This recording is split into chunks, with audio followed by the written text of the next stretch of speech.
Sir 15 ವರ್ಷದ ಕನಸು cutout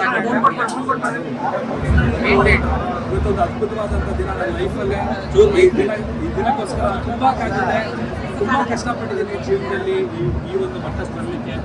ಮತ್ತು ಥ್ಯಾಂಕ್ಸ್ ಹೇಳೋದು ಯಾರ್ಯಾರು ಸಿನಿಮಾ ನೋಡೋಕ್ಕೆ ಬರ್ತಾ ಇದ್ದೀರಾ ಎಲ್ಲರಿಗೂ ನಾನು ಸಾಷ್ಟಾಂಗ ನಮಸ್ಕಾರ ಇಲ್ಲಿಂದಲೇ ಮಾಡ್ತೀನಿ. ನಿಮ್ಮ ಯಾವತ್ತೂ ತಿರ್ಸೋಕ್ಕೆ ಸಾಧ್ಯನೇ ಇಲ್ಲ.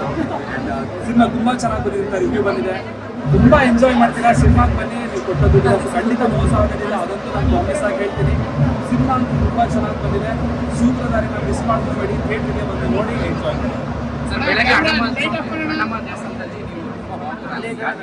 ಇಲ್ಲ, ನಾನು ಬೆಂಗಳೂರಿಗೆ ಮೊದಲನೇ ದಿವಸ ನೆನಪು ಮಾಡಿಕೊಂಡೆ. ನಾನು ಬೆಂಗಳೂರಿಗೆ 2015 ಬಂದಾಗಲೂ ಅಣ್ಣಮ್ಮ ದೇವಸ್ಥಾನಕ್ಕೆ ಹೋಗಿ ನಾನು ನಿಮ್ಮ ಊರಿಗೆ ಬಂದಿದ್ದೀನಮ್ಮ, ಈಗ ಎಷ್ಟೊಂದು ಜನಕ್ಕೆಲ್ಲ ನೀನು ಇಲ್ಲಿ ಜಾಗ ಕೊಟ್ಟಿದ್ಯಾ, ಎಲ್ಲರಿಗೂ ಜೀವನ ಕಟ್ಕೊಟ್ಟಿದ್ಯಾ, ನನಗೂ ಒಂದು ಒಳ್ಳೆ ಜೀವನ ಕೊಟ್ಕೊಡಮ್ಮ ಅಂತ ದೇವರಲ್ಲಿ ಇವತ್ತು ಕೈ ಮುಗಿ ಬೇಡ್ಕೊಂಡಿದ್ದೆ.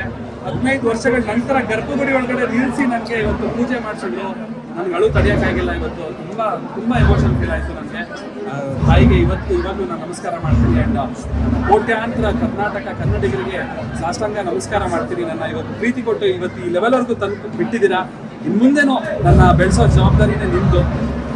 ಪ್ರೀತಿ ಮಾಡಿದವರಂತೂ ನನ್ನ ಜೊತೆಗೆ ಇರೋಕ್ಕಿಲ್ಲ, ನನ್ನ ಪ್ರೀತಿ ಮಾಡಿದವರು ನಾನು ಯಾವತ್ತೂ ಕೈ ಬಿಟ್ಟಿಲ್ಲ. ದಯವಿಟ್ಟು ನನ್ನ ಕೈ ಹಿಡಿದು ಮುಂದೆ ನಡೆಸ್ಕೊಂಡು ಹೋಗಿ. ಹಾಗೆ ಪ್ರೇಕ್ಷಕರು ಸಿನಿಮಾ ನೋಡಿ ಸ್ಕ್ರೀನ್ ಮೇಲೆ ಪೊಲೀಸರ್ಸ್ ನೋಡಿ ಸುದೀಪ್ ಸರ್ನ ಹೋಲಿಕೆ ಮಾಡ್ತಿದ್ದಾರೆ, ಅಂದ್ರೆ ಅವ್ರು ತಮ್ಮನಾಗಿ ಇನ್ನ ಹೋಲಿಕೆ ಮಾಡ್ತಿದ್ದಾರೆ. ಅದೇ ಸರ್, ನಾನು ಅದೃಷ್ಟ ಸರ್, ಆ ಥರ ಎಲ್ಲ ಹೇಳ್ತಿದ್ರೆ ನನ್ನ